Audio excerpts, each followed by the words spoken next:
fish are friends, not food. I'm a little worried about Rob. Yes, it's happening. Ever since we tried to summon Cthulhu, he hasn't been the same. I'm growing gills. My transformation into a deep one has finally begun. Rob, we don't see any gills. It's these kids getting involved in all this stuff causes them to go crazy. I think I feel the webbing starting to grow between my fingers.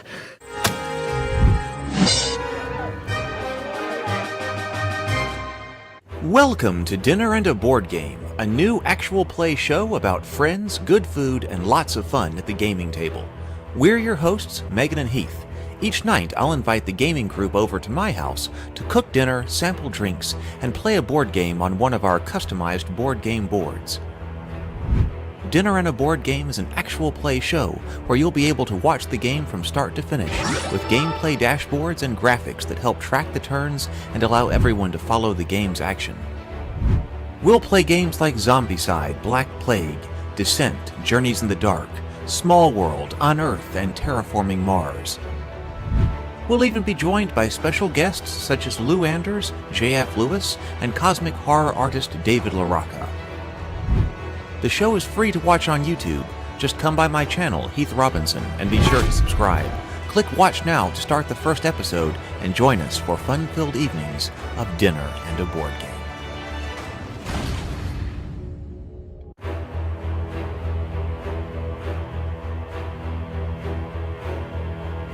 And now it's time for General Geekdom, the roundtable show about movies, games, books, and other things going on in the fantasy and sci-fi genres, as well as all the geekverse.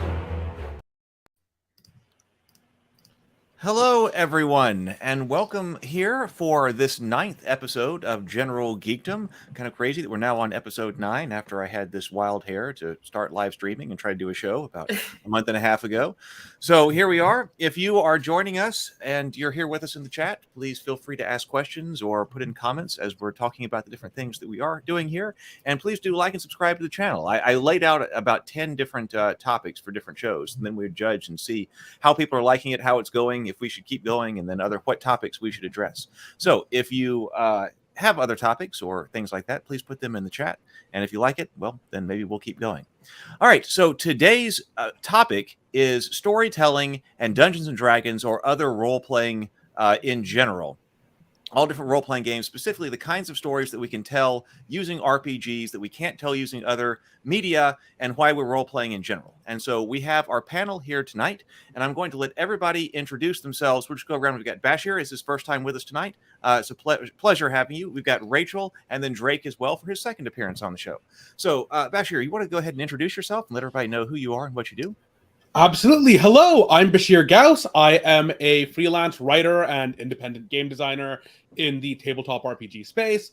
I've worked on Journeys Through the Radiant Citadel, Wizards of the Coast. I've worked on Impossible Lands and some Starfinder stuff for Paizo. I've worked on Spire for Rowan, Rook, and Deckard, and a bunch of products with Kobold Press, including some of their recent Kickstarters, Cities and Towns, Tome of Beasts 3, etc. I'm currently working on a game I'm hoping to kickstart in March next year, Guns Blazing. And yeah, I work pretty widely in world building and game design in the field. All right. Thank you. And yes, the link to your Kickstarter and things like that are down below as well. But sounds like you probably already have his books on your shelf right now if you're at role-playing game books. Rachel. Yes. Hi. No, I'm a freelance voiceover artist, and I'm working as a digital editor here in Birmingham, Alabama, and just all kinds of projects percolating and doing Crucible things right now, and just really looking forward to blowing off some steam, talking about something that got me completely launched into storytelling, like tabletop roleplay and D&D. So it's really nice to meet you guys. All right, welcome. And Drake? And I'm Drake. I was the lead fiction writer for a massive game from Sony. I'm writing a game now that I can't talk about. Award-winning novelist. I've done stage plays and musicals and graphic novels, and I have written for some tabletop stuff like Shadowrun.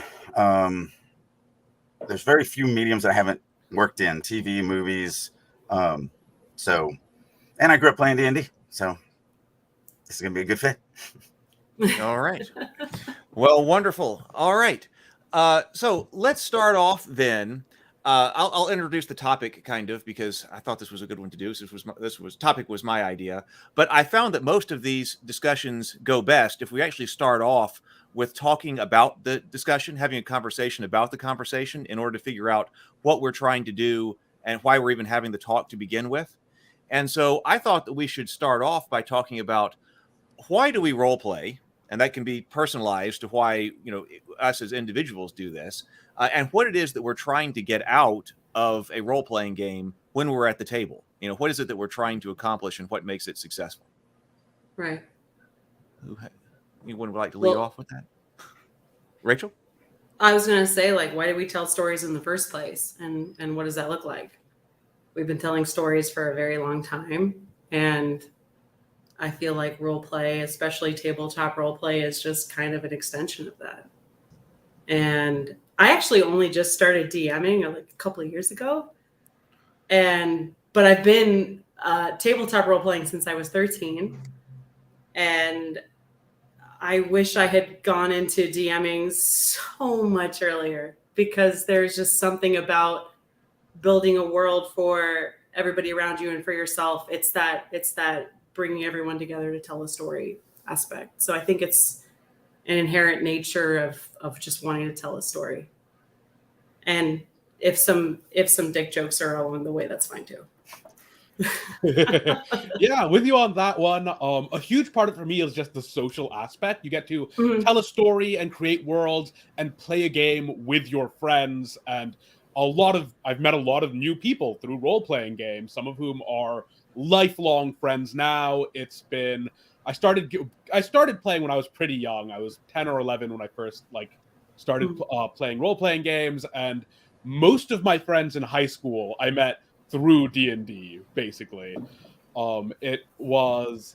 Can't really overstate how much that was a part of my social groups growing up.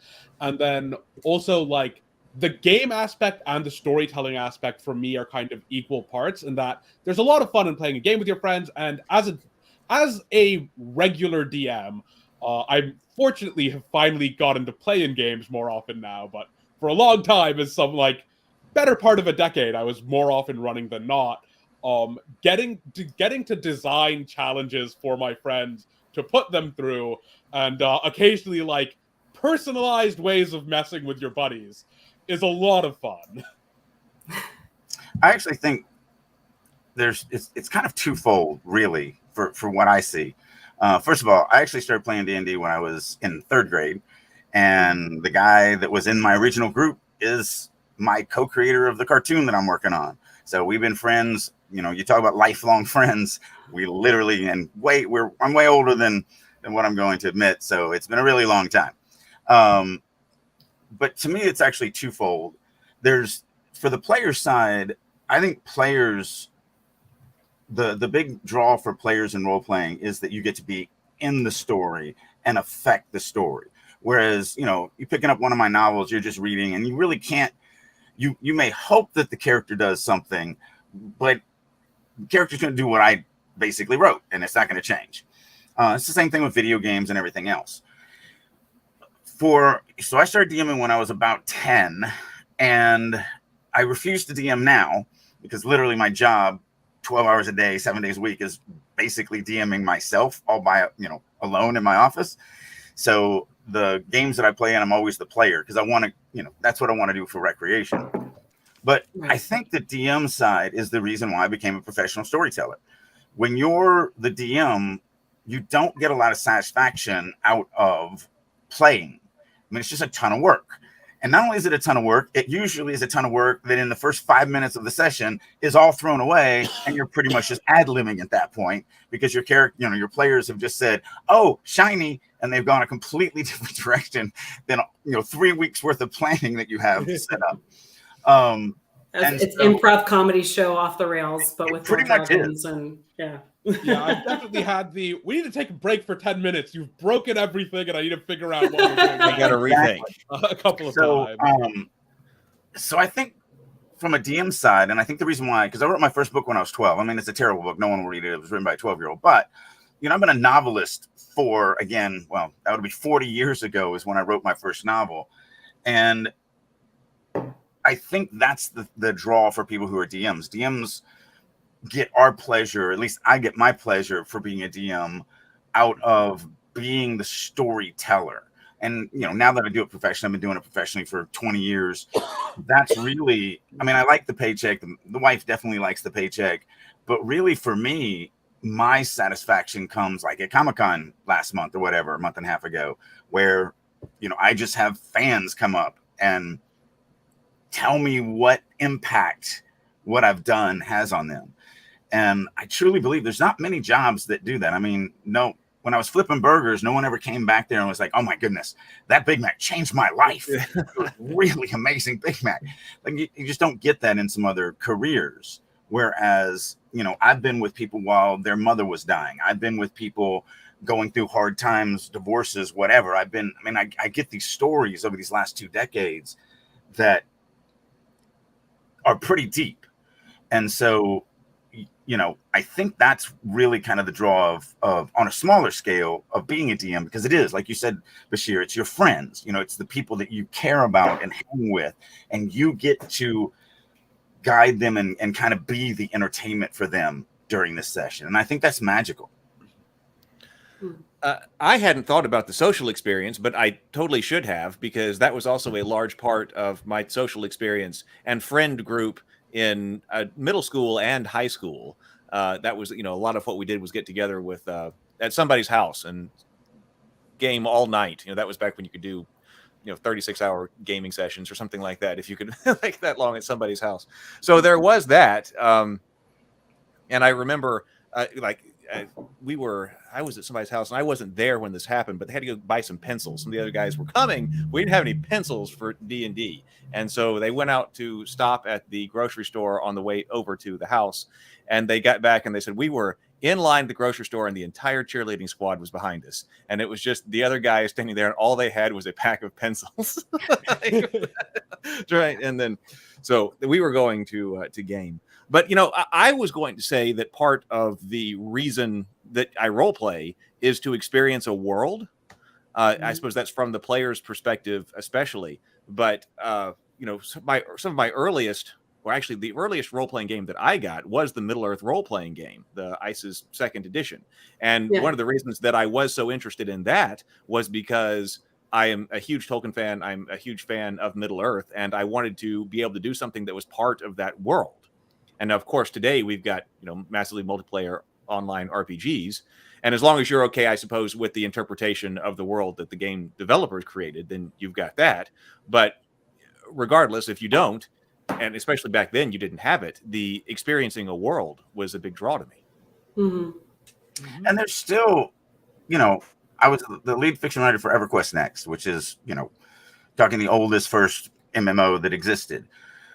But there's still something different in sitting around a table because, with an MMO, with a video game, you are locked into strict limitations based off of the technology and coding and everything else. When it's just pen and paper and dice and a DM deciding yes or no, it really does open up things that you just can't have in kind of the new things. And I'll go ahead and burn myself. And I'd give anything to have a yes or no situation as a DM. I was going to say, it is the reason why I'm not a fan of 5th edition. Because to me, 5th edition, the characters feel like I'm playing a video game. I have these, here's my menu. I select, these little things and then I play, which that's what we play as 5th edition. So I'm not dissing on it, but I do miss the days of the 2nd edition where you have the character that can be pretty customized. And I get that you can do that in 5th edition too, but we're old and lazy and I don't have time for all that stuff. So we just pick the menu and go, just like as if it was a video game. Right. Yeah, the world development's a huge part of it for me as well, because there isn't another form of media where you could go entirely off the rails and explore whatever and have someone who's at least attempted to account for that. Even with very open video games, just a limitation of the medium is you're limited to what's programmed in, and so like if you find your way out of bounds, you've found your way out of bounds on the map, and things start breaking down, and that can be great fun, but it's not the same. It's not the same experience as getting to go literally wherever and interact with the world as you would like. Whereas like novels can have incredibly well-drawn worlds, but you're limited to whatever the story's focused on, etc. Whereas an RPG, even running in the same area of the same setting twice, you'll get a different experience because people will be interested in and check out different things. Someone will be weirdly interested in cuisine and mean that, like, as the DM, for the entirety of this campaign, I've got to spend at least an hour a week figuring out what people eat around here and how that works, and how are the players going to try and explode the economy with their culinary whatever.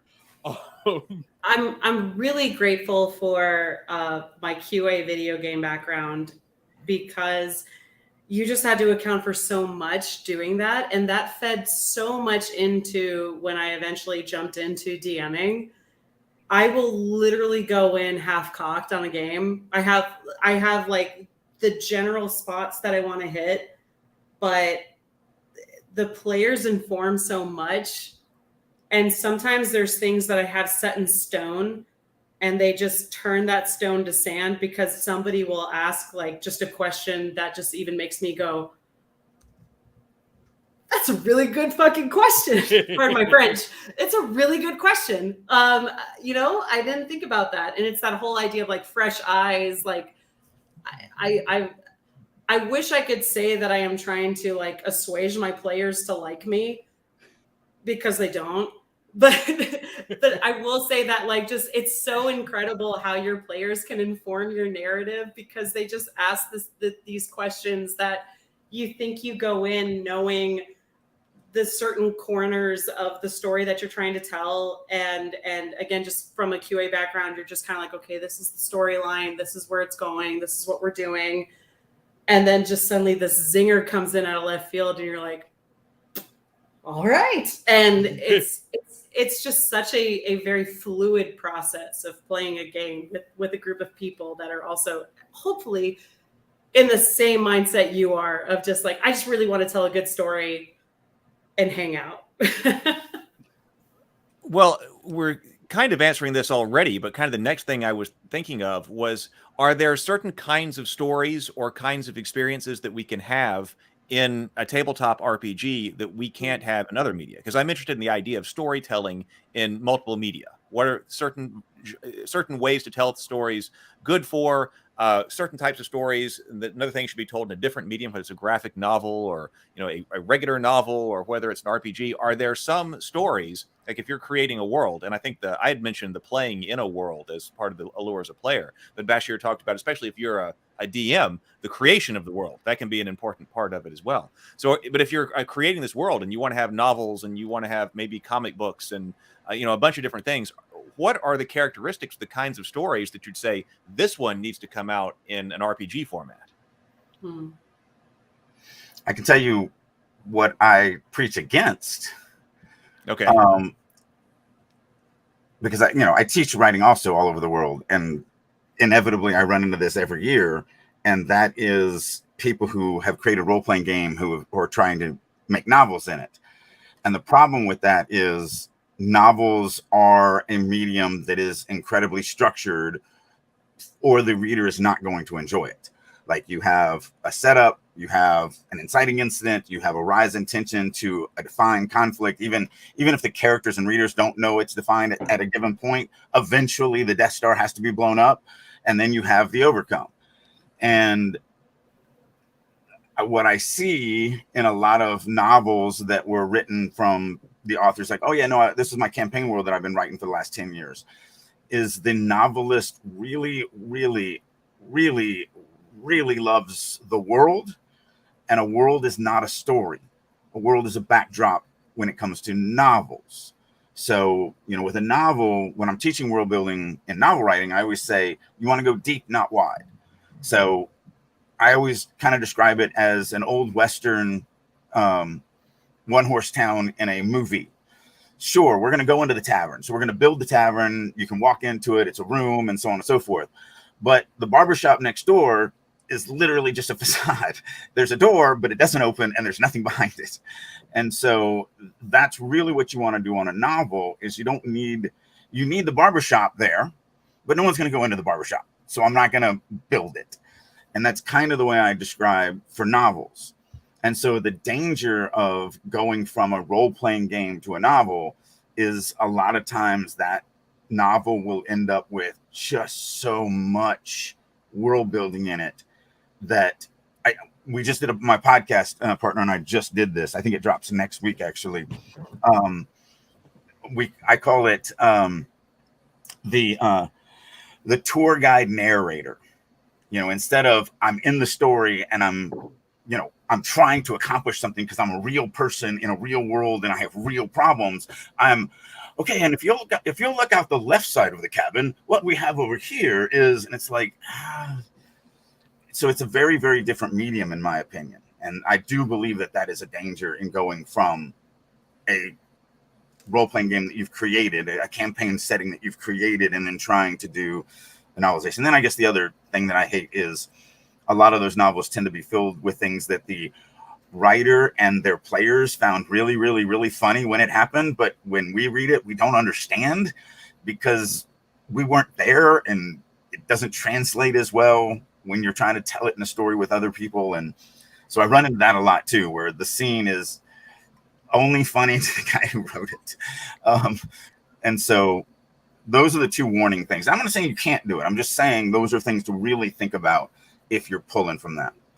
I was going to say it's really interesting that you brought that up just because like one of my introductions into like tabletop games and role play, whether that's D&D or beyond, was forever ago. I want to say I was like 11 or 12 years old at like Otakon out in Baltimore, and I picked up a GURPS Discworld role-playing game where you have an example of an author who is just like so established and has this huge world building aspect behind him and then has a whole game behind him.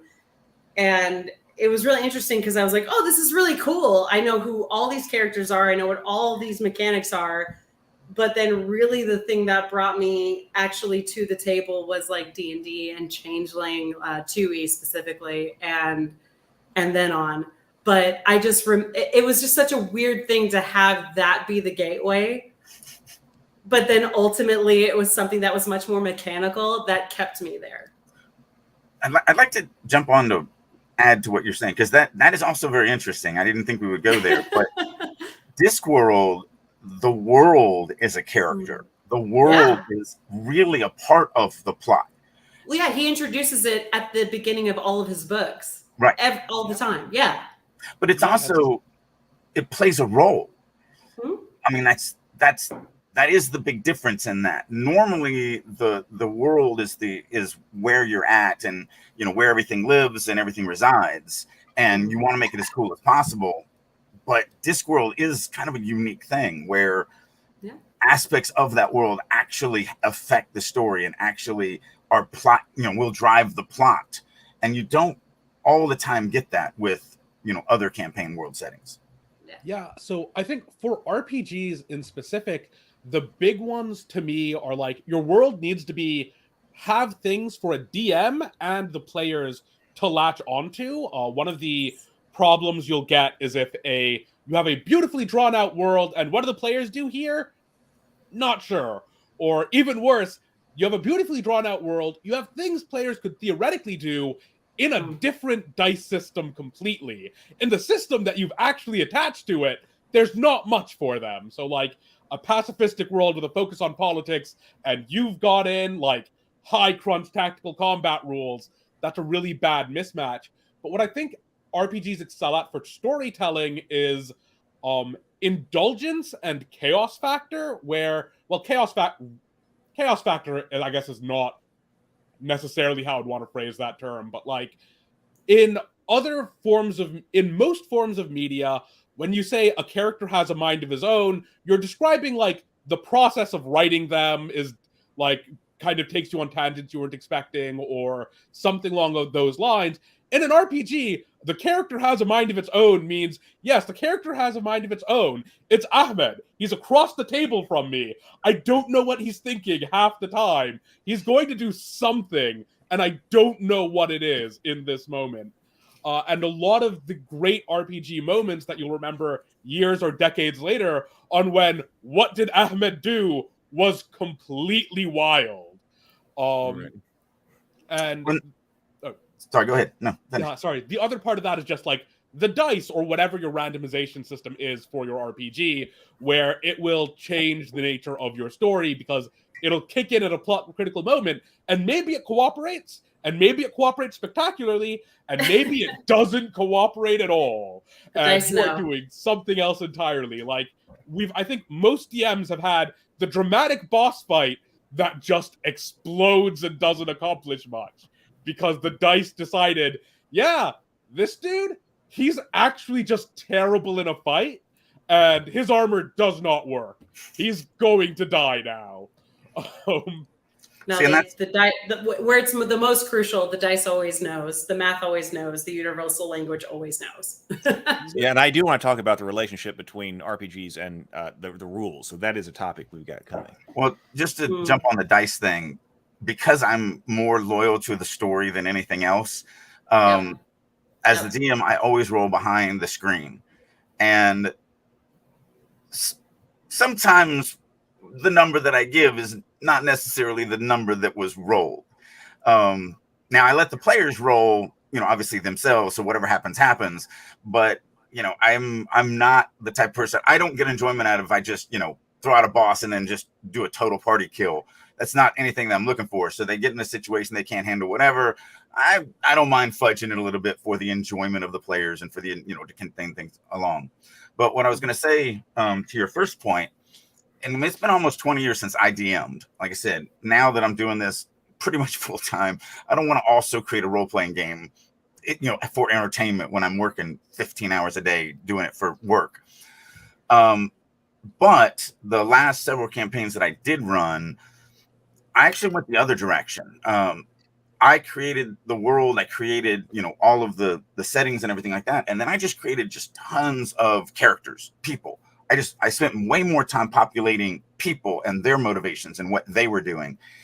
And then when the game started, I kind of just sat back and, I did have hooks. Like if they went this direction, maybe they run into this guy and maybe this guy says something, or they go here and this girl is doing this or whatever. But I really didn't want to lay out a story. First of all, because I had already gone down that path. And like I said, 3 seconds into it, everything I wrote was all worthless anyway. But I found that if I just did that, then the story would present itself. They would come up something, they would do something. I already had all these characters built.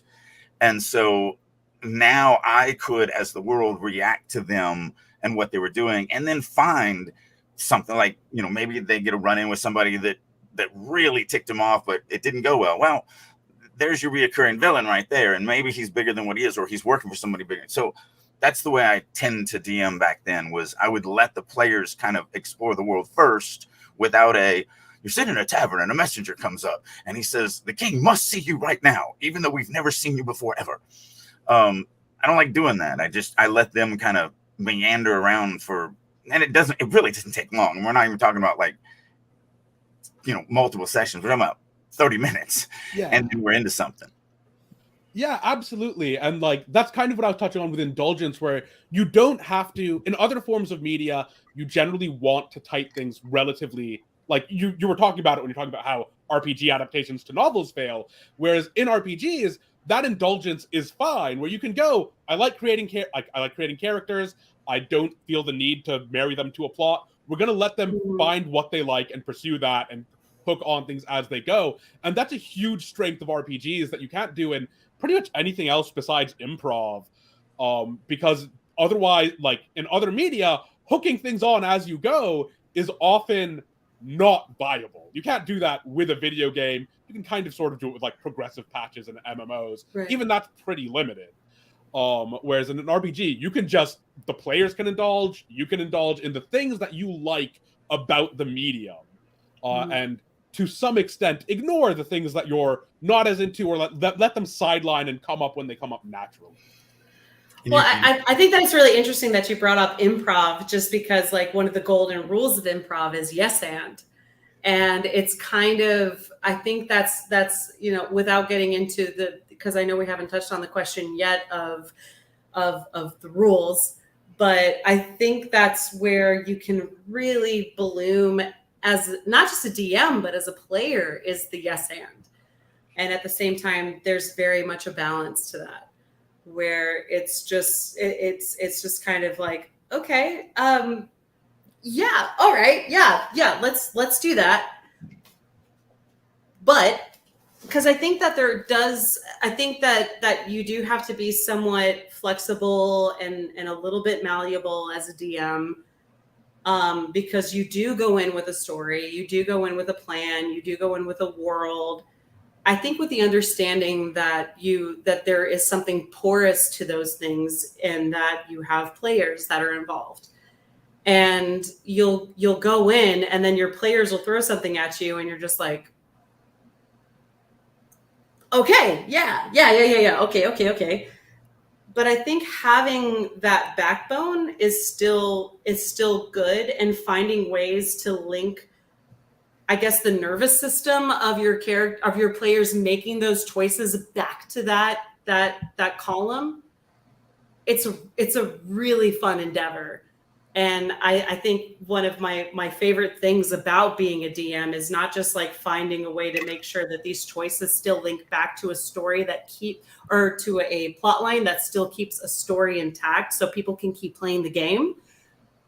It's really fun to watch them try to break your back, and then find a way to make sure that you're just flexible instead.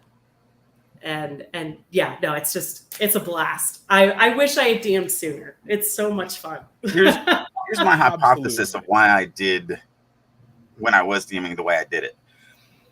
Because I'm a thinker. I spend a lot of time just thinking about stuff. So the 5 seconds into the game, the players have ruined everything I've created, was something that haunted me my first couple of campaigns, because I'm like, man, I'm just spinning wheels. And so when I sat down and started thinking about it, the reason why I went to an open sourced beginning, and then I would find the story later, is you created a story that you love. Same one with my novels, but the reader has no choice. There is nothing they can do to mess it up. The problem is that my hypothesis was the players don't care yet. So by letting them go out and kind of poke at hooks that I have out there and get hooked on the one that interests them, then everything that I created after that point, they were already hooked. They were like, oh no, we're going this way. That guy pissed me off, or we have to save this, or we have to do, like, they've done the hard part for me, which is, why don't you guys pick what you're interested in? And then when I would create after that, it kept them engaged in the entire time, because they've already made it a point of themselves to want that, whatever that is. And so that's the reason why, that was the hypothesis that I used to kind of justify why the last 2 times I DM'd a campaign where I was just like, here's a bunch of stuff, go figure it out. Because then once they did start figuring it out, they never wasted my time between sessions when I was creating stuff, because I didn't pick anything for them. They did. And what they found most desirable is, then I just went down those paths. So that's my hypothesis. I'm not saying it's right. I'm saying that's why I went down that path. Let's talk about that adaptation from one storytelling and one to another. Well, first of all, I say that developing a campaign book while I've been writing a novel has helped me, because it keeps all of the unnecessary world building out of the novel. And you get some type of, this particular castle or this place or something like that. Well, I can type all of that up when I get the inspiration for it. And then I don't have to go stick that in the novel and do an info dump, because I know there's also going to be this other book over here that if you do want the campaign setting and all of that, that'll be there. The important 2 sentences or whatever can go into the novel at that moment. So that's how I've handled it. But okay, we talked about going from story and to TV show or to movie or something like that, or RPG. And it occurred to me, the Critical Role has done this. And now I admit I am not following Critical Role, so I know hardly anything about it. But, of course, they've got their huge, gigantic Kickstarter that is doing their animated show. Yeah, the And Vox then- Machina show, yeah. Yes. Mhm. And I wasn't, I followed that Kickstarter, but I wasn't following the story and stuff like that. And then a friend of mine who said that they had basically animated their D&D campaign. And he said he could tell that, like, when somebody would all of a sudden leave and then would gate back in, he was like, well, that's when the character was, or the player wasn't able to make those sessions. So that dropped out. I thought this was I didn't know they were approaching it from that way. And that's something very different to me. Like, is that working? Would you watch somebody's RPG as a TV show? I mean, I have for the last few years, and it's not even just them. It's not even just Critical Role. There are tons of folks out there doing that. Like, well, no, like I know Brennan Lee Mulligan's domain show is just Dimension like, 20 is incredible. Yeah, Dimension 20. That's it. So these are shows I just like jumped into it because I did like the Exandria prequel, and he was.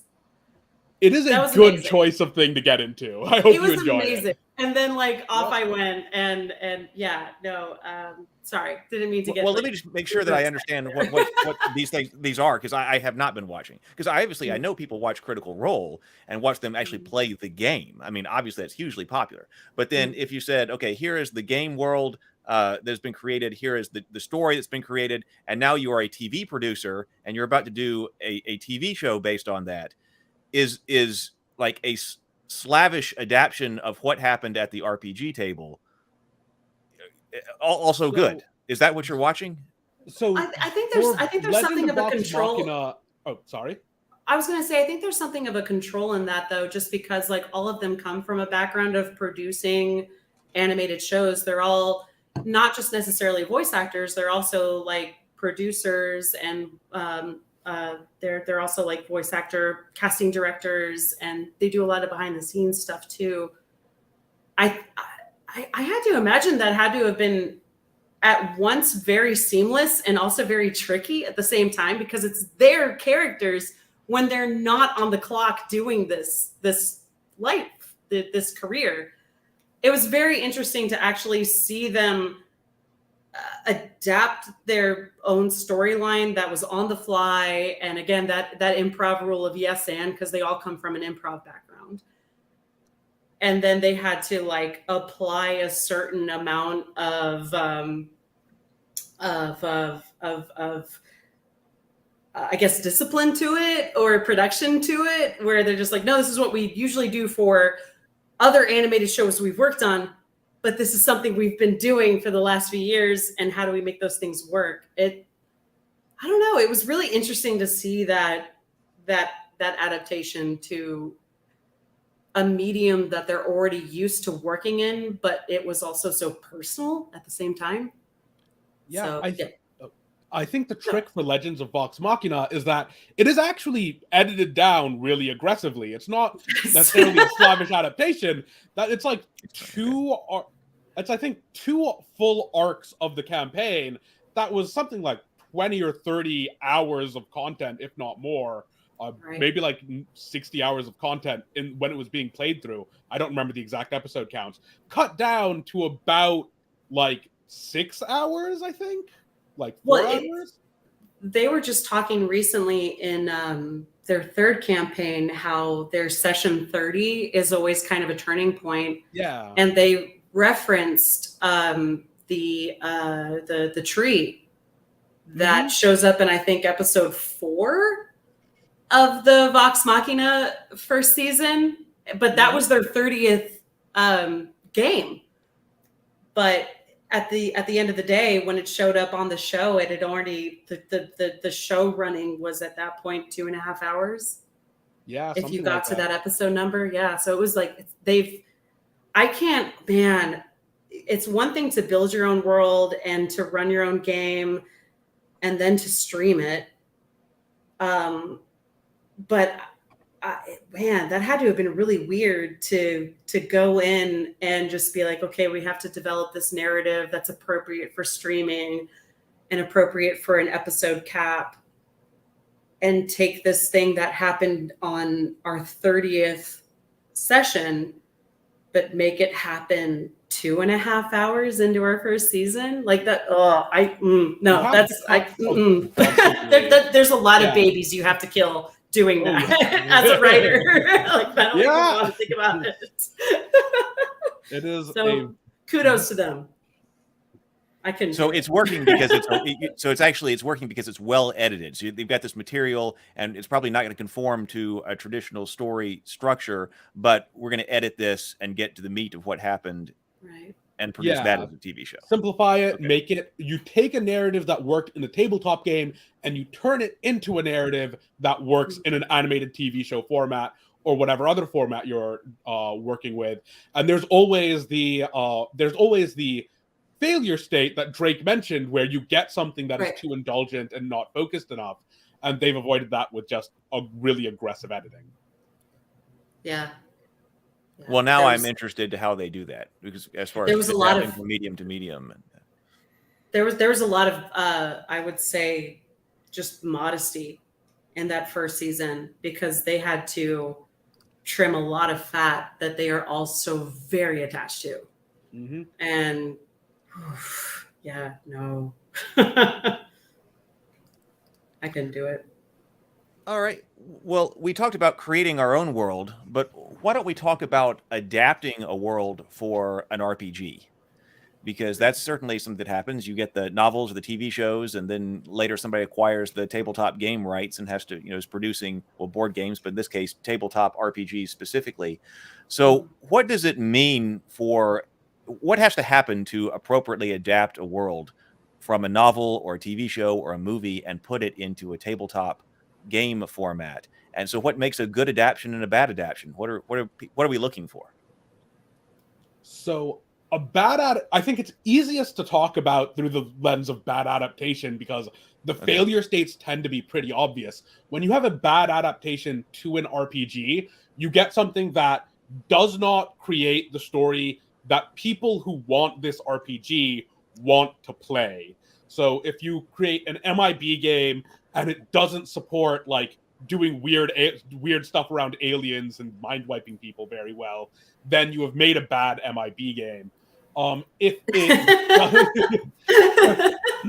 If there isn't place for the characters to actually do stuff and for the DMs to actually do stuff, I think it was.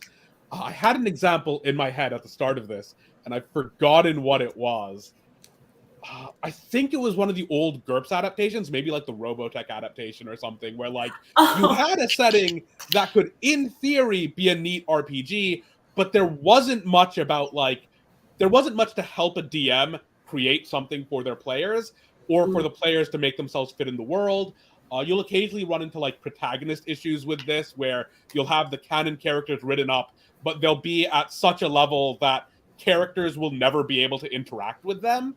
And even otherwise good adaptations will run into this, where you'll have a solid adaptation of, I think it was Buffy that did this, where it had a pretty decent RPG adaptation, and then it wrote up Buffy the Vampire Slayer and the rest of the cast, and you would never be able to put them in a table with your characters because all of their statistical stuff was just too big.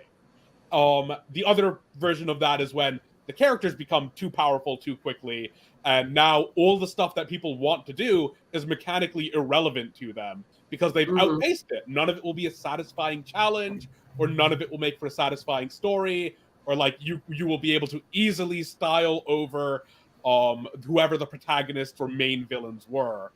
Those are the big ones. And then like on the setting level, so one thing about RPG settings is that you can't keep as many secrets as you do in other mediums, where if you go, hey, here's this element of the world, and you, the reader, can puzzle it together if you like, maybe there isn't a definitive answer or whatever, that's satisfying. But if you're doing an RPG, you either have to say, hey, there isn't a definitive answer for this. You, the DM, make something up, here are some ideas, and Spire does this pretty well, I think.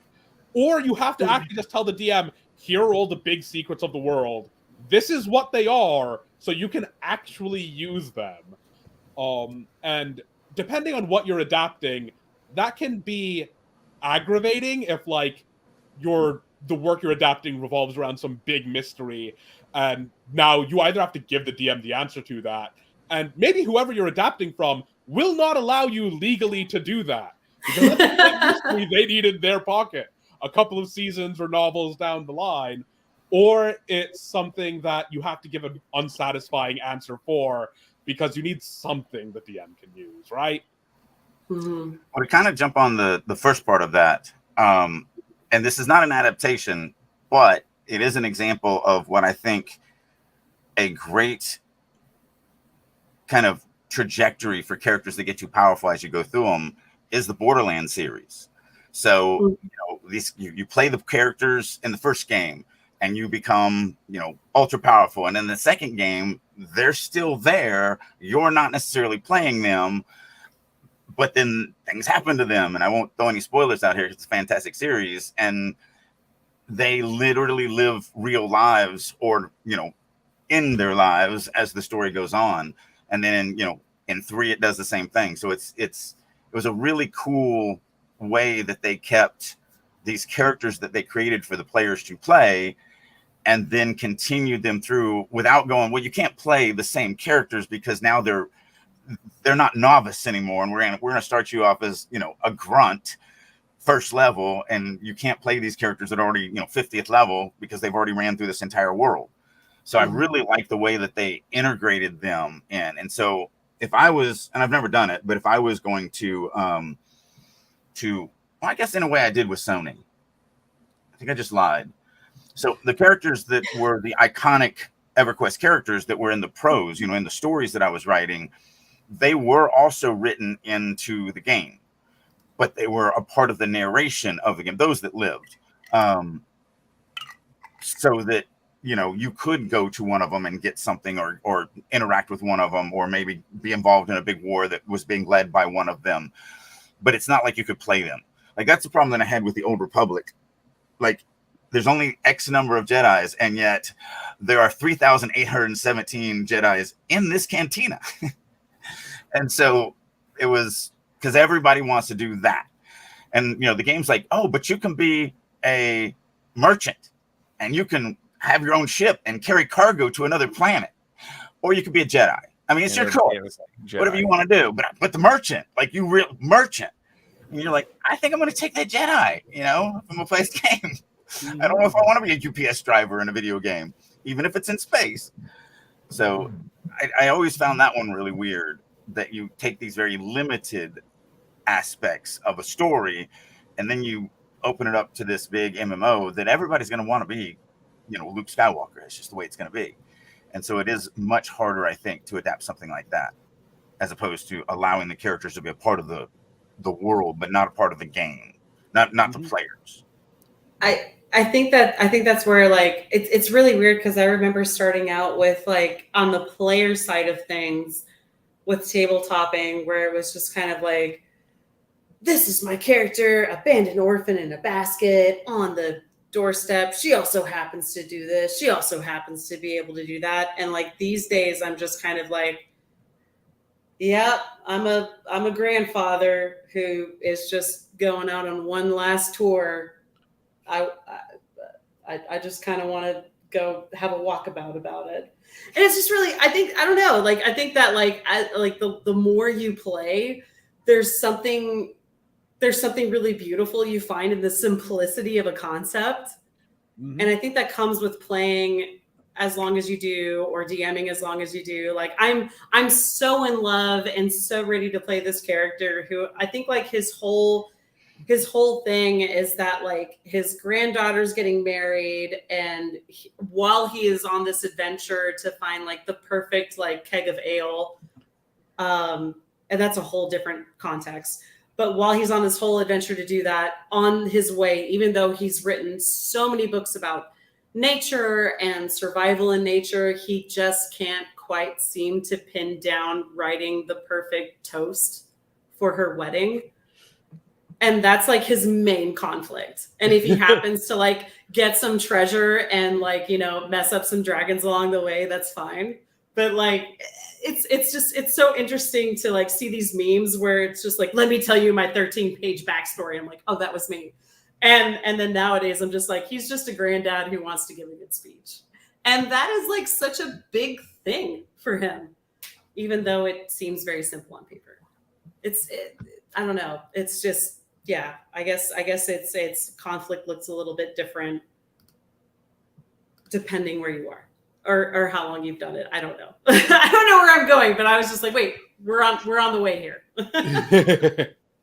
I was going to say that for me, one of the major things that an adaptation, an adapted world has to do is invoke the feel. Because I had Yeah. in the beginning talked about wanting to experience the world as a player or run it as the DM. So invoking the feel of whatever it is that you feel whenever you are reading that book or watching that TV show or watching that movie is what I think the RPG adaptation really has to capture in order to work for me.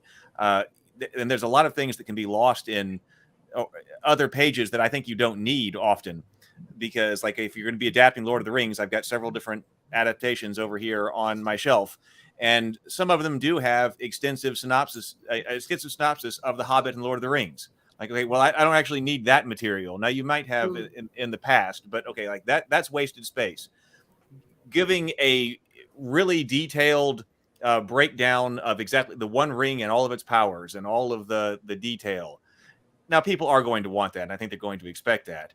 But giving Aragorn swords right up and all of that you might not ever really even encounter in the game. People are going to expect that, but what needs to be there, I think, is the people who is whatever is necessary to invoke the feel of what it is that people are supposed to be feeling.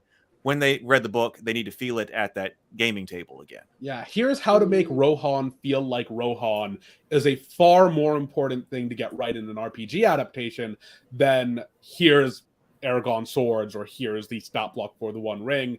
Right. Ideally, I think... So, in my opinion, the ideal RPG adaptation is going to be facilitating stories that aren't related to the main plot of whatever you're adapting more often than it facilitates stories related to the main plot of what you're adapting.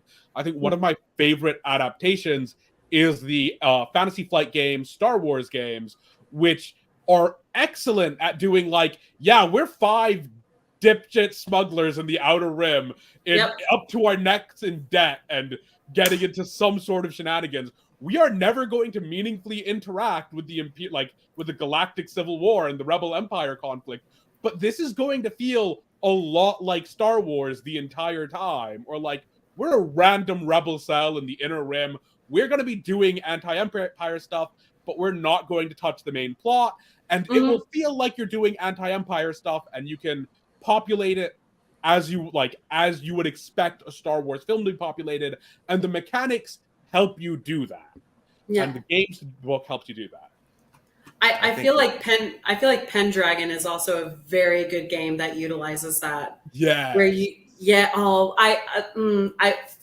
I miss that Pendragon game so much. And if Ian's watching, just love you. No, Pendragon I felt like is like a really good example of that too, because you were very much on the outside orbit of the main heart of Arthurian legend and stories, and then there was a whole mechanic built around it, and it was just that was incredible. I think Pendragon's another very good example of just that adaptation into a game mechanic. That was a good game. Comparing something like the second edition Middle Earth role-playing game, which was, like I said, the first one that I started with, so I didn't really have anything to compare it to. But I would say, and it seems like most people's general opinion has been that one is not very evocative of the actual feel of Middle Earth. There's obviously a lot of material in there about maps and the specific items like we were talking about, and they did expand on a bunch of different places that weren't touched in the books, but the overall feel that it was giving you was very much not, it seemed, of Lord of the Rings, especially since there were things like clerics and things like that, which you'd never really encounter, or animists, which you don't encounter in the Lord of the Rings anyway, which is, in comparison with this one that I really want to experiment with, I got it, but everybody's telling me, it seems like online, not everyone, I'm sure, but it seems like there's a lot of praise about this one, using everything to bring about that feel of Middle Earth. And so it's not going to have the crunch and things like that the old MERP stuff had, but it seems like, comparing those two adaptations of the world, this one might get it right. I want to get into it deeper. Yeah. I think that makes me the outlier, because I've been listening to you guys talk about this, and I get the mechanics of it, but I've never wanted to play in something that I read, because a part of my biggest enjoyment out of a novel, role-playing game, whatever, is discovery. And so I've already discovered Lord of the Rings because I read it. I don't want to then now go play in that world that I already know even if there's new things I'm going to learn.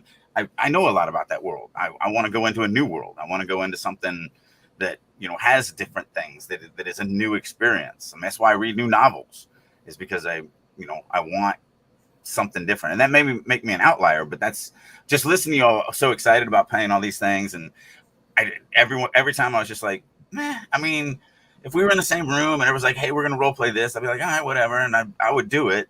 But I don't know if I would go seeking it out. That might make me a weird guy, but I don't think it makes you an outlier. I think that's why there's so many different avenues for a genre like RPG. Mm-hmm. It's kind of like, oh, hey, let me explore something new. But also it's like, oh, but what if I took this established thing that I grew up on or was inspired by and just kind of tore it apart into little pieces. I don't think it makes you an outlier to like the things you like at all. Well, I think the point that you bring up, Drake, is the one that I most hear that is counter toward the idea of, like, why don't we do some type of existing world-based RPG? Right. Because has the story already been told? That's a common critique I hear about, like, Middle-earth role-playing, that the story was the Lord of the Rings, and it's been told. And also, what is the status of that story within the RPG? What we were just talking about in Star Wars, that maybe the GM, and I think that has to be up to the GM. I think the campaign setting kind of has to assume that the existing stories are going to be canon, but leave enough flexibility so that the game master could decide that's not true. Maybe at our table, the players are going to influence the Galactic Empire, and we just might completely change the story for our table. We could do that with Lord of the Rings as well. Or we're going to be telling a different story. I wanted to play a game set just after the fall of Sauron in the Fourth Age. So all the characters are still there, but then everybody can pick up right from there, and we can do whatever we're going to be doing. And I think there's still a story to be told there. Yeah. But that's a common criticism. That was this world designed for this story? Now the story's been told. Is there anything left for us to do? To what we were talking about earlier, it's like, what if someone was just like, a blue collar or white collar worker in this realm? That's just where I keep coming back to, with something where it's like a Star Wars established tabletop or a Middle Earth established tabletop, where it's just like, what if we were just a farmer's market in Bree? And then all of this stuff went down with the One Ring or whatever. Like, how would that affect our bottom line? I don't know. Like I see what you're saying. Yeah. So I 100% I 100% get why people wouldn't be interested in it. Like, there's an argument to be made either that, like, if it's not for you, it's not for you, and that's not absolutely an issue. Absolutely. But most settings are big enough that there are multiple stories to be told in them. The main story, or the story that the author wanted to tell, may have already been told, but with a setting as big as Middle-earth or Star Wars or whatever, there are a variety of stories you can tell, and of course, you can always choose to change things at your table. You can have your player's story affect and change the main plot of whatever it is that you're adapting. That's always an option available to you. And as such, I think that, like, these do have a role, and obviously there's a market niche for them. People keep purchasing them, but they do have, like, a storytelling role in RPGs. But the desire for new things, new worlds, and new stories to be told is also why original settings in RPGs are in pretty high demand. People will go for things that, if they will be really interested in settings that seem new or unlike things they've played in before. Something that Kickstarter is facilitated beautifully. Mm-hmm. And that's one of the things that even though I may never even crack one of these books, I've purchased and backed, I don't know, at least a half a dozen campaign settings that are 5th edition compatible, because the world looked interesting and now they're on my shelf, and I'm not role playing right now, but maybe my boys pick it up because they're both into role playing. But really, it was just, that seems interesting. I might want to look at that one day. I'm too busy right now, but one day. Well, that's gonna be okay. Finish. No, that's just so, and it is that new. It's that draw that makes me interested. Well, that was one of our last two topics. We want to talk about the rule system, but then I also want to say, then what do we need to do if we're going to be developing a new world for role playing? So those are the two topics we got left here. But first, there is still a lot that is going on here on this channel, and I'm trying to make a major push on a lot of cool stuff over the next 6 months. 6 months, yeah, basically 6 months, but all 90 days, going to be a lot of stuff happening because we just kind of finished the Terra Tile stuff, which was our terrain system, and we are now moving into the release of the Cultist Season 2 and its associated board game Ritual. So there's going to be a lot of information that's going to be coming out, behind the scenes stuff, as well as the episodes. I don't quite have dates yet, but saying about the next 90 days, inside this time frame, we're going to be releasing episodes. We're going to be releasing behind the scenes material. We'll be releasing all the stuff to go with the game. And we are giving away a gaming table in celebration over the next 6 months. So here, if we can make certain goals on our YouTube subscriptions and also the watch statistics on the Cultists, the new trailer, because we had 500,000 views on the Cultist Season 1 trailer. So the Cultist Season 2 trailer came out like last week. And so I'm trying to get that same kind of energy back. So see if we can try to get that trailer to 100,000 views. So here is our basically trailer about the game table giveaway and everything we're doing here on this channel. I'm giving away a $1,900 premium gaming table from Carolina Game Tables if I can get to 50,000 subscribers here on YouTube before January 15th, 2023, and 100,000 views on the trailer for our web show about D&D playing Lovecraftian cultists. So if you want a great table for your gaming room, click the link below for everything you need to know. There is so much going on here on the channel, including The Cultists, our comedy web series about D&D playing Lovecraftian cultists just trying to worship Cthulhu in a world full of people who just don't understand. Season 1 is on the channel now. Season 2 is ready to go and will be released soon. Dinner and a Board Game is our actual play show about good friends and good food and a great time at the gaming table. General Geekdom is our constructive commentary panel show about film, TV, books, and more in the Geekverse. Table Talk is the one-on-one show where I talk with people about the creative and business side of making things happen in the fantasy, film, and tabletop realm. Upgrading Board Games is where we dive into the workshop to transform our favorite board games into something special and unique. If we reach our goals, I'll give away the table on a YouTube live stream. Be sure you're signed up at the link below to receive email updates about what's going on and when. That way you won't have to rely on YouTube sending you notifications. So click the link below, sign up for the table giveaway, and let's make great things happen in the Geekverse here on YouTube. All right, so we just crossed 13,000 subscribers on the channel today. So that's where we stand. We got about 2,000 views on the trailer already, so we're just getting started. And a lot of stuff is going to be coming out here over the next 90 days to 6 months. There's a lot happening here. So if you're watching, please like, subscribe, and let's get this done. Okay, so should we talk about rules first or making a unique world? Is there a preferred order you think would be better for that? Let's talk about, I guess, making the new world, and then that way we can talk about the rules in context of new and existing stuff. Okay, so then what does it mean? What do we need to be doing if we are going to be making a new world for role-playing as opposed to an adaptation, but also as opposed to a world for a novel or a graphic novel or some other format? We want to come up with something new, and we want it to be specifically for role-playing. What do we need to do, and what's going to make that successful? So there's three things that I focus on, because I feel like in world building, they're all integral to each other. They all create each other, and they're all affected by each other. And that is government, religion, and society. And the nice thing about them is also their range. So government is limited by how far they can enforce the laws. Society is usually limited by all sorts of different things, but a lot of times by landmass or whatever, or distance traveled, or trade agreements.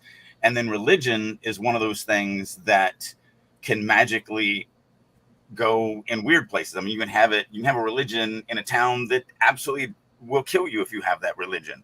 It can expand out to, multiple continents and so on and so forth. And from those three things, you get your laws, you get your morals, and you get your, just your logical way that we're going to live as people. And so those are the three things that I focus on, especially initially when I'm creating a new world. So from those are great things to focus on while you're developing a world. From the selling it to players perspective, the main thing I'd focus on is what makes this distinct? Why should I play here instead of in an existing setting, the Forgotten Realms or Taldore or whatever? So knowing what that is and putting it front and center is always a good idea. For example, for Kobold Press's Midgard, generally speaking, their approach is we went for a relatively grounded portrayal of a Bronze Age, early Iron Age world with magic and stuff in it, but they attempt to ground a lot of the politics in real life factors and stuff like that to try and make the world feel more real and more expansive. And it's generally speaking grittier than most of its competitors in the 5th edition market. When you have your thing, you want both if you have a big metaphysical or magic gimmick, that can go up front, but also just what makes playing in this world different than playing in someone else's world.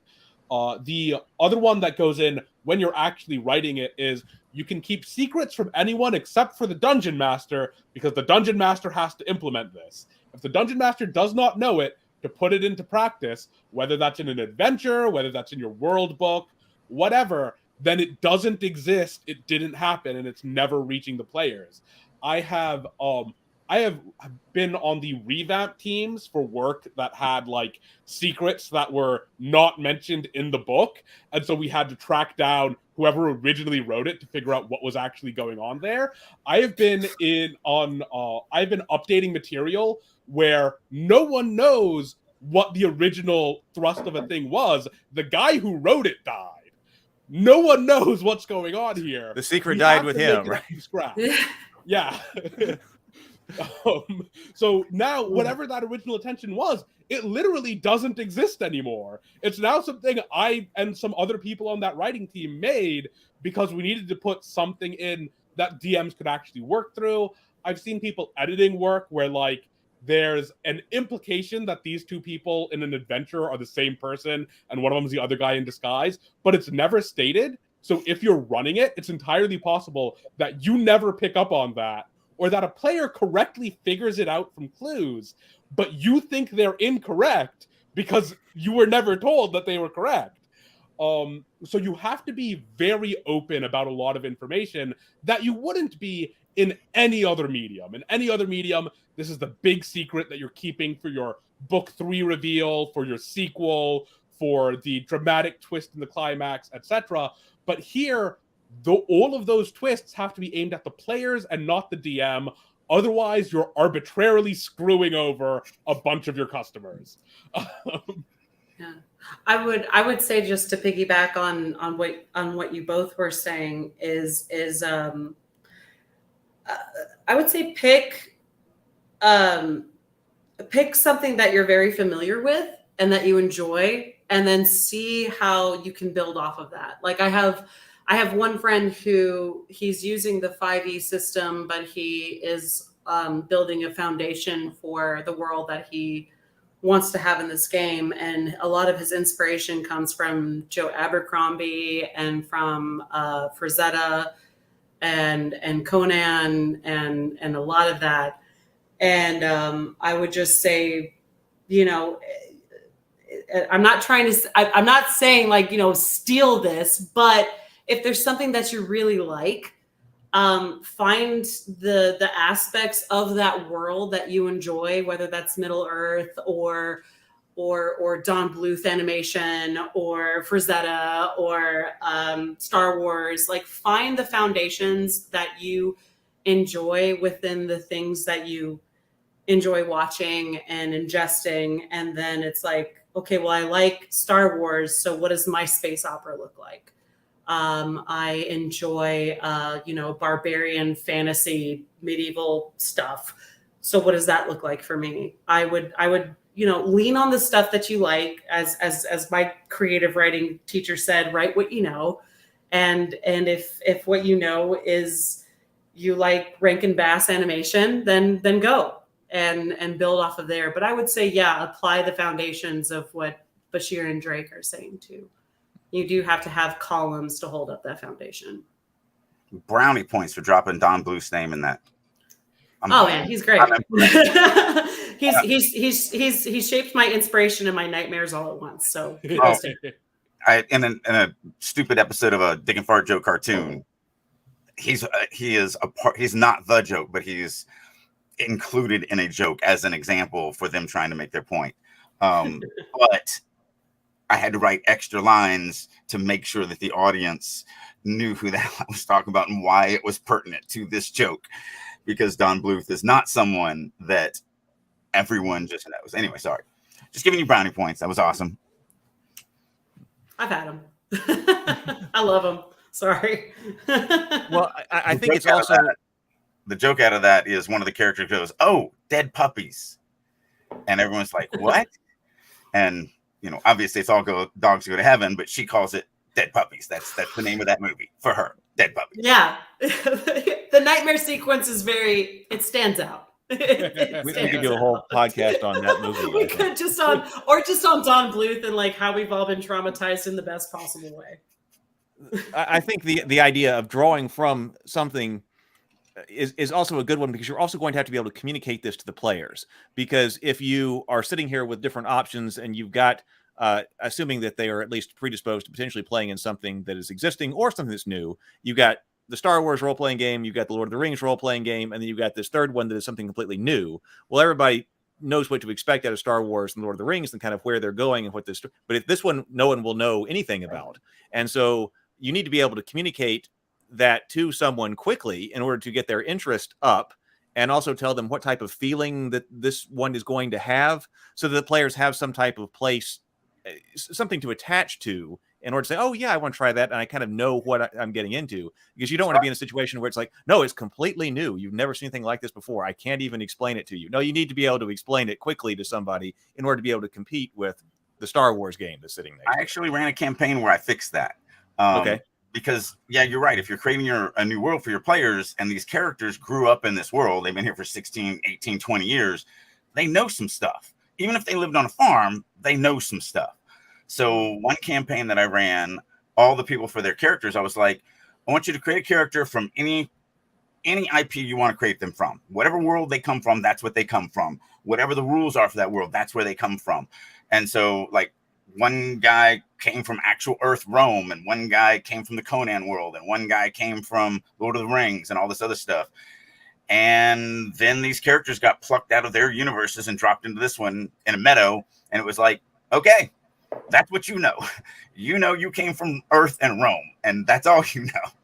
And so it was a really cool way to, or at least I thought, to force the characters to actually have to discover this world from jump. You did not grow up here. You were not born here. You didn't do anything. And we had a lot of fun with that.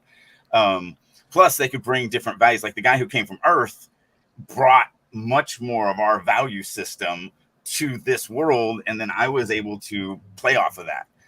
And so I enjoyed that. That was a lot of fun. And it got around me having to tell the players jack about the world that I had created. Well, I was going to say that was my MMORPG Exiles game. Like it was, like the concepts these people threw together, and then I was like, okay, I was going to distinguish, love it. I was going to distinguish between the in-world knowledge, but then also just what the setting is for the players to understand. Because you could say there's no in-world knowledge here, but the game we're about to play is going to be a world about multi-universes that are that all exist, and now they are colliding together in this unique way on a world that you haven't ever seen before. Okay, well, that actually sounds like an interesting game. I might be interested in playing that over the Star Wars game, because that's something that can be communicated, to someone. Or, like Firefly. Well, this is flying through space, but it's cowboys. Now, if you had never heard that before, you would at least know that and go, oh, well, that sounds interesting, and pique the player's interest, even if they don't have in-world information. Yeah, having a touchstone that players probably know well enough to play off of for the rest of your concept is really useful. For like the standard fantasy setting, there's a kind of, this is Renaissance Italy, except for pretending guns don't exist. And from there, you get almost every D&D setting. Or you go like, this is going to be a steampunk thing. You can kind of go from there. We've got some other stuff going on, and you go like, and you are free to bring in the weirder stuff in the setting or the more unique stuff in the setting, because the players have some idea of what they can attach to. You will generally have some percentage of players who do like read the world book in depth and go, I like this. I want to play this weird thing you made, even though it wasn't explained up front as part of the pitch. But for most players, having that relatable exterior helps a bunch. So for Guns Blazing, what I'm working on, it's the 20s, it's an alternate history thing, there are diesel punk aesthetics. And you'll go from there, like, pretty soon people will figure out, oh, this is set in, like, South and Southeast Asia rather than, like, the World War I. But from there, people will have some idea of what they're expecting. Here's what tech will look like, here's what characters might look like and be interested in, and then go from there. All right. I think that just universal things really can just attach players to pretty much any concept you can throw at them. Universal wants, universal needs, universal fears. I think that those things can very much transcend concept a lot. Where there's a mini campaign that I'm trying to put together right now where a lot of characters are in purgatory, and it's kind of this fear of what happens when we die. Why do we tell stories? How do we save ourselves or whatever? And just those universal Dante BS things and concepts that are still very strong and still very relatable. But at the same time, I'm just like, we can make something with this. I think that if there's like a universal, I guess, catharsis, like to certain concepts, I think that can link players in pretty quickly. It can be an Adventure Time game, or it can be D&D or Star Wars or what have you. I think all of these games are in place to help us try to navigate certain questions. And if you lock into those, you can have some fun with it. All right, we've got about 12 minutes left, so I think it's probably time to talk about game systems then. So let's talk about the importance or non-importance of the actual game system on our ability to tell great stories or even properly adapt worlds, whether that's an existing one or creating a new one to invoke some kind of feel. So, I can make an argument that says that it's the least important. When you're sitting down to play, maybe the most important thing is that the people who are sitting there with you, and your friends, and you're going to have a great time. And then maybe that the game master is actually going to tell a great story that you're going to participate in. Maybe that's next. Then 3 might be the setting, the specific setting that you're in, that you're interested in, that you like. And then number 4 might be a rule system that you really like.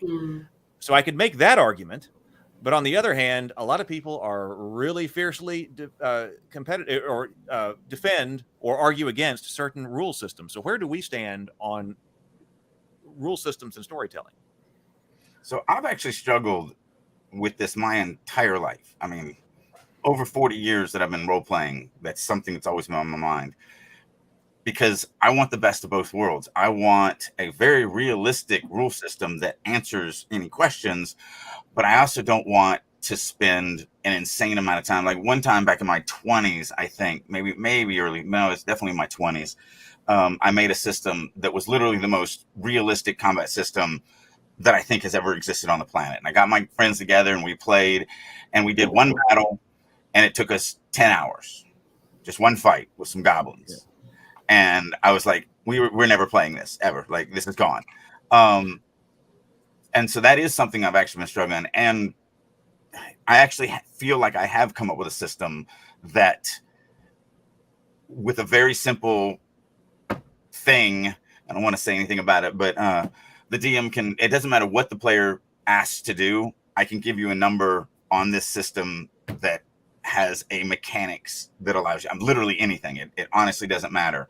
Because some other things bother me about D&D, like I have an 18 double-aught strength, and I go to lift this grate, and I can't do it because I roll a 2 on my 20-sided die, and then you, the fee or the halfling, come up, and you got a 9 strength, and you roll, and you pop the grate right off. It bothers me. Things like that always bothered me, and so this actually has a way to literally account for that, to where somebody that isn't strong enough just can't do it. And so I've spent decades working on one system that would be incredibly fast, but also literally there's nothing the players can't throw at me that I can't go, okay, this is what you have to do, and done. So I mean, it's just I like all these different types of rule systems. Like Vampire the Masquerade has a really cool little blood pool system, and all these different games have different kind of aspects on how they do it. It just kind of depends on. I mean, the nice thing about the Masquerade is the fact that it goes with the theme and the tone of the story that you're telling too. So it just kind of depends. Bashir? So I've always viewed the system as a tool that affects everything else, but doesn't control it. So a bad system will make your experience worse, but if you're playing with great friends in a fun setting, it's not necessarily going to ruin it. This is what I like to call the Shadowrun problem, or the Exalted problem, where lots of people love Shadowrun. It's a very evocative setting. Lots of people love Exalted. It's a very evocative setting. Unfortunately, it involves playing Shadowrun. Where the system gets in your way because it has too many fiddly bits, or it's annoying to make characters in it, or because it constrains you in ways that aren't fun or that don't fit the setting you're trying to sell. And like Shadowrun has a bunch of editions. It's been better or worse at it at various points. But Not just because I have gotten paid from Catalyst, but to at least come to Catalyst's defense. 5th edition, I think, is the normal, the latest edition. It might be 6th edition now. 6th edition is supposed to be pretty good. Right over there, I own 1st edition Shadowrun, which wasn't Catalyst. It was from whoever it was that put it out originally. And the rules aren't playable. You actually, they don't work. A lot like the Xbox game. They're broken. Yeah, and then the other side of it is that, like, you want your system ideally to be pushing you to, like, it'll shape play even if it doesn't control it. So like in Shadowrun, you have rules encouraging you to use magic in certain ways, encouraging you to engage in gunfights in certain ways, etc. In Vampire the Masquerade, like, it fits the setting, but the rules kind of encourage you to approach fights as like, the ideal fight is I jump someone with an alley with 5 of my friends, and we beat the crap out of them with baseball bats, and then if necessary, stake them afterwards. So actually, I feel like Masquerade is even a little different than that. It encourages you that the ideal fight is we meet in a dark alley, and I go, all right, so let's talk about this for a minute. And it literally is just the entire fight is us just sitting there talking and working it out, and then at the end we shake hands and we walk away. The system encourages you. Yeah, that's fair. Be diplomatic and not fight physically. Yeah, it's if a fight breaks out, but yes, the system does push you towards not finding a straight up fight solution to things. Right. And it's good at that. But like, if you were to use the Vampire the Masquerade system to run a Conan the Barbarian adventure, like a traditional swords and sorcery adventure, it wouldn't work super well. The lethality would be off, the system incentives would be off. You might still have a great time, especially in a fun setting with good friends and a good DM, but it's not going to be optimal. You would have had more fun with 5th edition probably, or with 3.5. Whereas if you're playing a vampire game and you're using 5th edition, that's going to be way off. You're going to be playing a game that is much less intrigue focused than it is, well, we've got some regeneration in our stuff, let's go in and start killing these guys. Yeah, with that, and then you've got the plus and minus of Spirit of the Century and the rock paper scissors of Burning Wheel. Yeah, or like Powered by the Apocalypse's very like story focused approach to rules and consequences. These all encourage very different styles of play, even if they aren't necessarily going to make or break a thing. Monster of the Week's a fun game that will generate Buffy stories. You don't want to use it for things that aren't Buffy.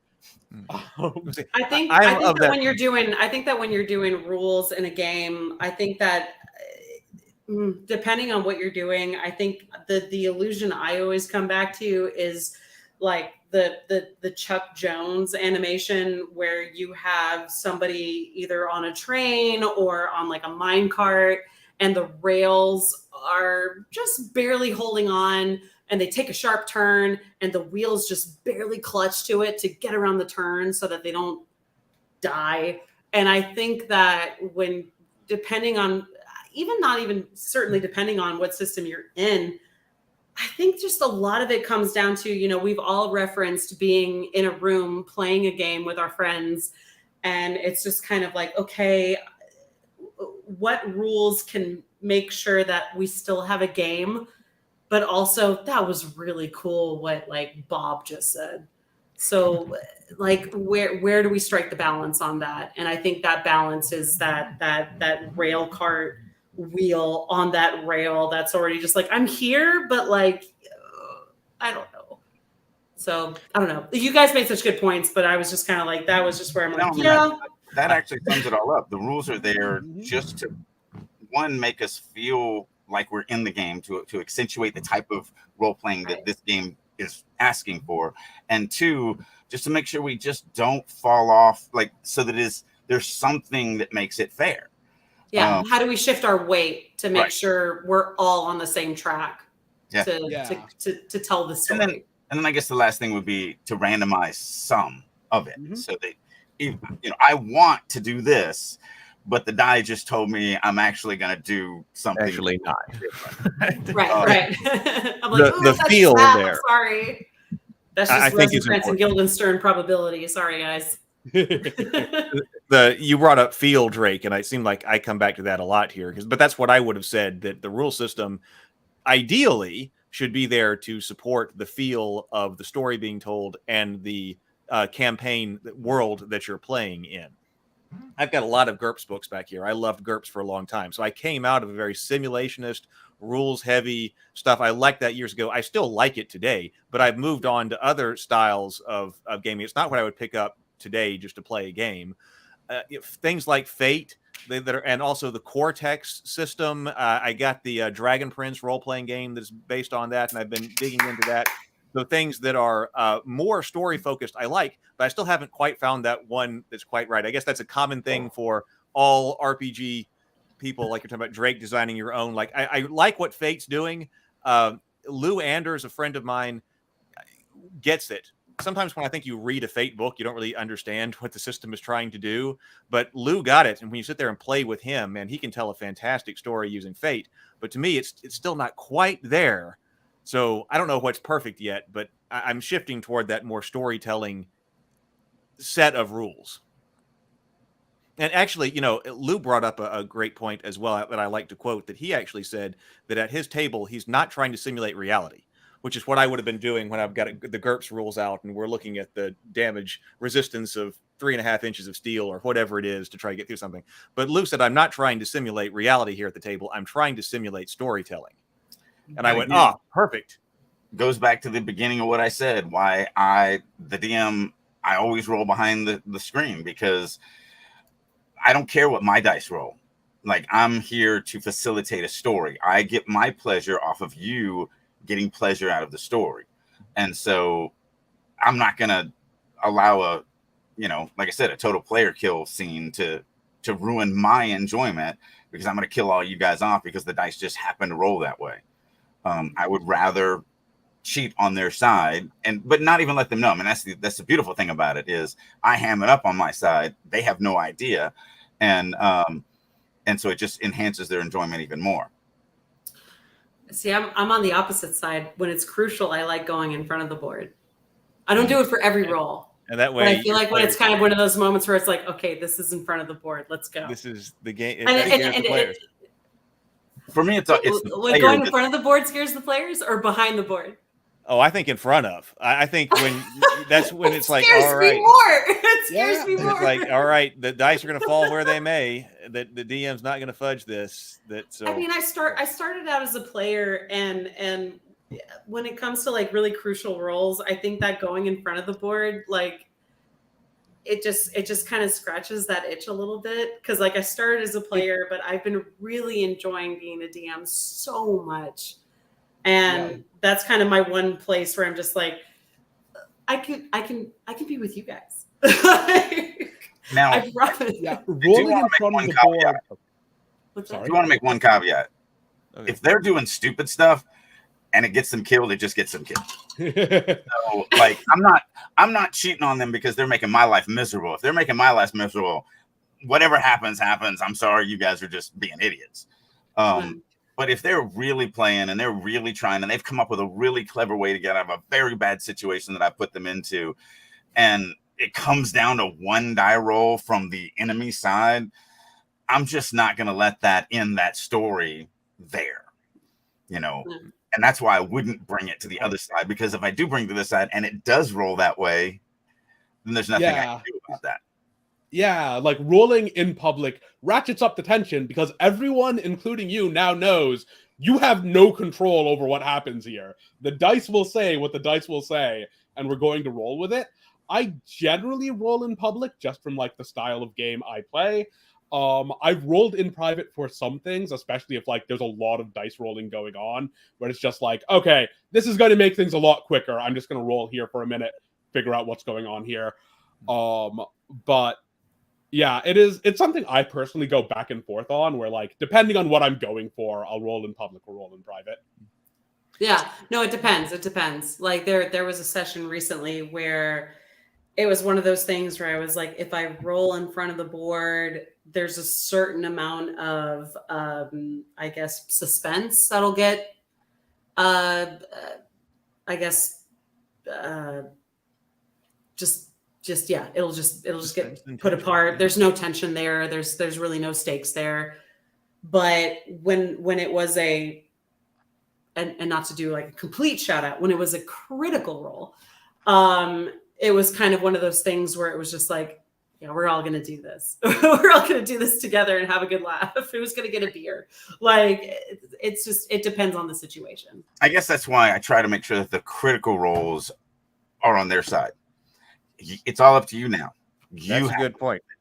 The players. And so that way the world isn't the one that's making the decision at the end.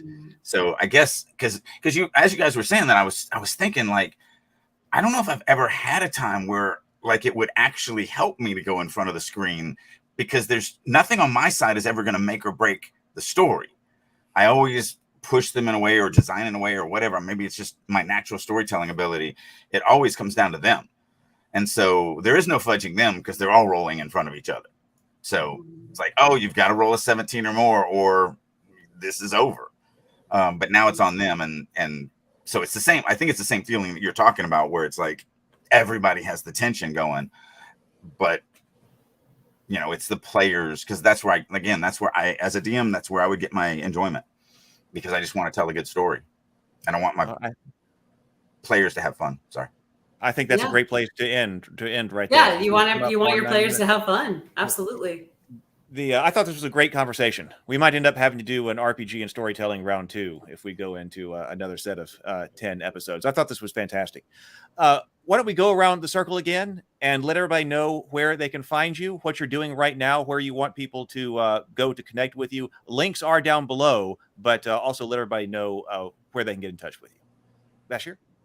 Hey, I'm Bashir Ghouse. I'm freelance writer, independent game designer. You can find me on Twitter at Bashir Ghouse.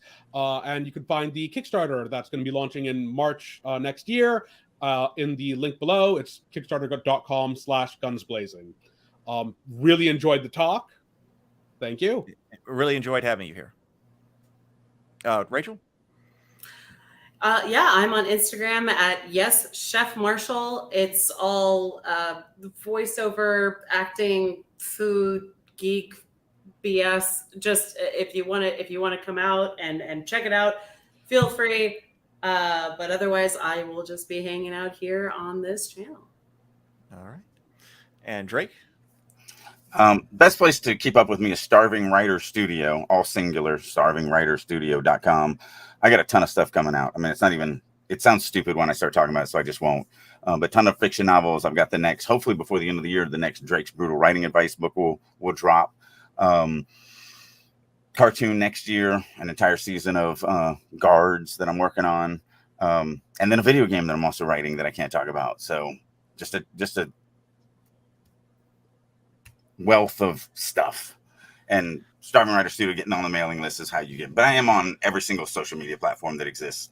The cool thing about Max Alexander Drake is there's only one in the entire world. So if you Google Max Alexander Drake, you get me, which is nice. All right. And as for me, this is YouTube channel is my primary social media outlet. So like, subscribe. You're here for me putting stuff out.